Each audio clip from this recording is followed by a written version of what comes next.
C'est jeudi 9 juin 2022, l'ICRISAT a fêté sa 50e année d'existence. Cette célébration s'est déroulée en présence du ministre du Développement rural, des directeurs d'institutions de recherche, de représentants d'organisations paysannes et ONG. Ramadi Tatabo, directeur régional de l'ICRISAT Afrique de l'Ouest et centrale, a fait un bilan des activités de l'ICRISAT au Mali.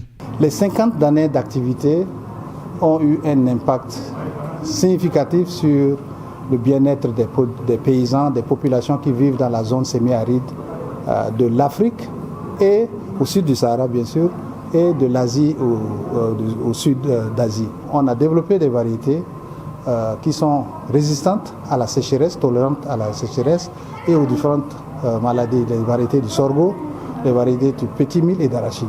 Et on a aussi formé beaucoup de chercheurs et des étudiants ici, les chercheurs, des étudiants de l'IPR de Katibougou.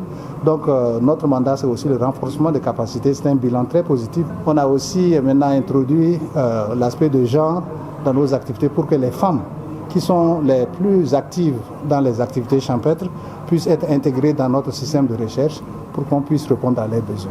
Présent au Mali depuis 1987, l'ICRISAT a su nouer au fil des années des partenariats avec la communauté locale, les institutions de recherche nationales et internationales et les ONG. Ceux-ci ont tenu à témoigner des actions de l'ICRISAT. L'ICRISAT nous a toujours accompagnés par plusieurs soutiens techniques et financiers, qui sont la disponibilité des semences de première génération et des équipements, des voyages d'affaires, des échanges de technologies et surtout les formations. On n'a fini pas. L'Institut d'économie rurale et l'ICRISAT ont été conscients du fait qu'aucune institution seule ne peut parvenir à lever le défi de développement et d'amélioration de la sécurité au niveau de nos populations. Se sont donné la main pour créer un partenariat et ce partenariat est encore vivant. Il est vivant à travers des projets comme APSAN, il est vivant à travers des projets comme Avisa. Ce que nous avons beaucoup apprécié à l'ICRISAT, c'est l'approche inclusive, la recherche faite avec les acteurs du développement local, les agriculteurs et les ONG, ce qui permet à ces structures de mieux connaître les différentes technologies et de les mettre à l'échelle. La deuxième approche que nous avons beaucoup aimée en tant qu'ONG au niveau de l'ICRISAT, c'est de travailler avec les organisations non gouvernementales nationales.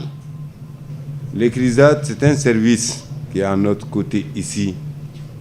En dehors de tout ce qu'il fait pour le développement de notre agriculture, nous avons beaucoup de nos femmes, de nos enfants.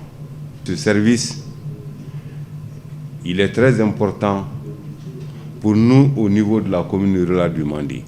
Pour cette nouvelle ère qui s'annonce, l'ICRISAT entend s'impliquer davantage dans la lutte contre le changement climatique, contre la faim et contre le chômage en développant de nouvelles techniques et en incitant les jeunes au métier de l'agriculture. Pour les 50 ans à venir, on va continuer à renforcer l'inclusion des femmes et des jeunes dans nos travaux de recherche.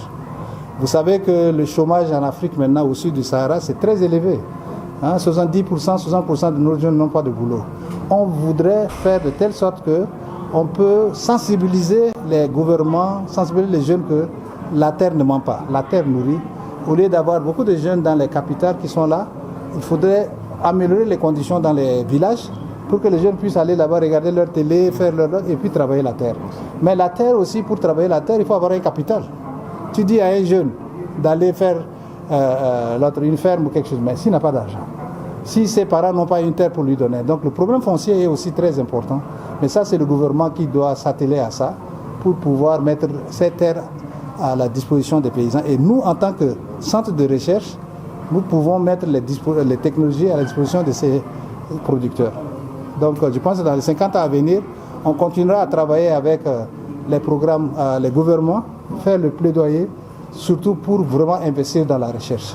Cette journée de célébration du 50e de l'ICRISAT s'est terminée par une exposition et une visite des locaux de l'institution de recherche.